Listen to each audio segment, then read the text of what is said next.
الميكروفون إلى الشيخ المهيري ليلقي كلمته، ثم ليضع عباءة القبيلة على أكتاف شيخنا المنتخب. نعم.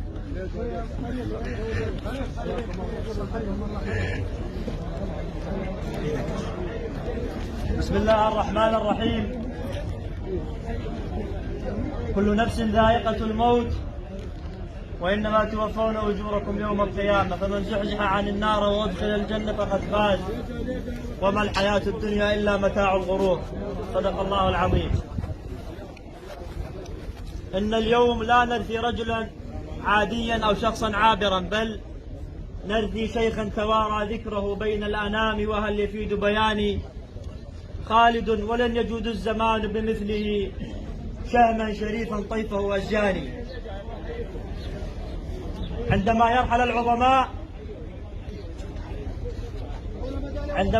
العظماء تنقص الأرض من أطرافها وتنطفئ منارة كبرى كانت ترسل إشعاعات نورها وخيرها إلى أرجاء العالمين. عندما يرحل العظماء تنفطر لذهابهم القلوب.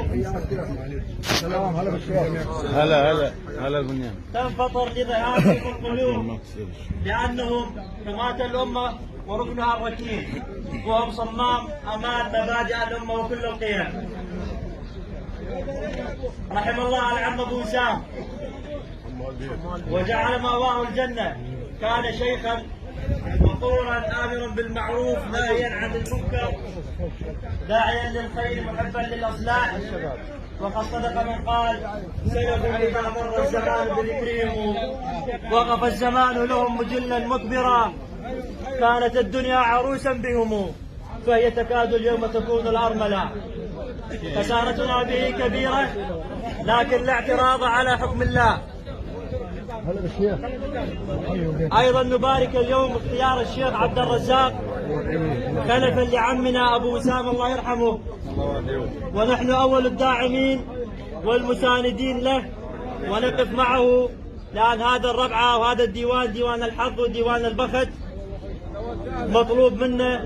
مطلوب من عمامنا الرملي أولا ومنا ثانيا كنا حتى نكون مساندين وواقفين معه في سبيل إكمال هذه المسيرة لهذا البيت العريق ذو التاريخ والأمجاد المشرفة.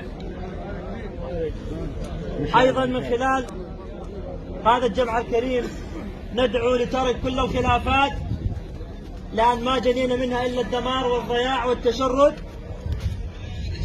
ويكفينا ما عانينا من الويلات، لأن آثارها موجودة علينا لحد هذا اليوم. مطلوب منا أن ننبذ كل الفتن والتفرقة في سبيل التصدي لكل الأخطار المحدقة بنا، ومطلوب منا أيضا نبذ الكراهية والطائفية المجتمعية البقية المناطقية اللي انزرعت بيناتنا، والهدف منها إرباك المشهد ومحاولة تمزيق اللحمة العشائرية. مطلوب من كل العقلاء ومن كل الشرفاء بذل المزيد من الجهود في سبيل إرساء السلام وتوحيد الصفوف والرأي والكلمة،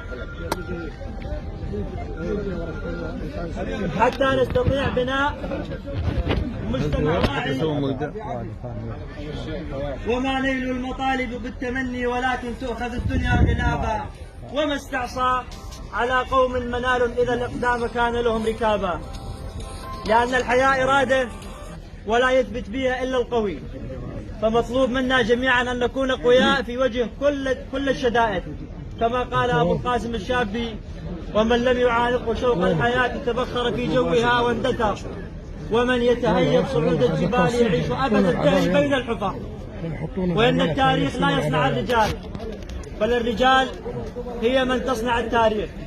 نبارك مرة ثانية للشيخ عبد الرزاق، نسأل الله أن يعينه في هذه المهمة الصعبة، ونتمنى له كل التوفيق. والسلام عليكم ورحمة الله وبركاته.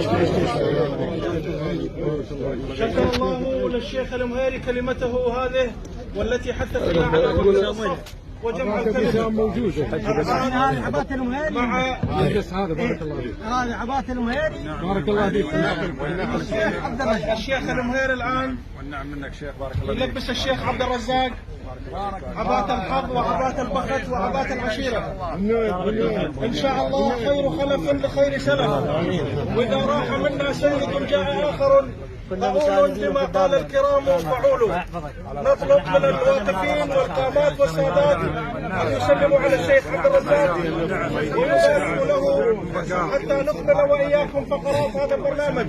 فهناك الكثير من الكلمات وهناك الكثير من قصائد النساء والفخر. نعتزم أمام نجبور ونفتح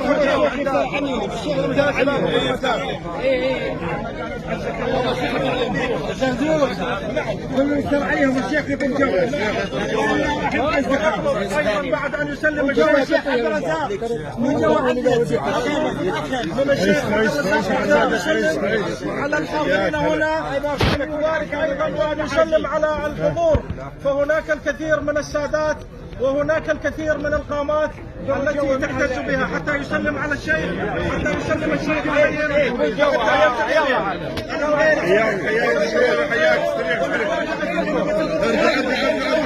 طريق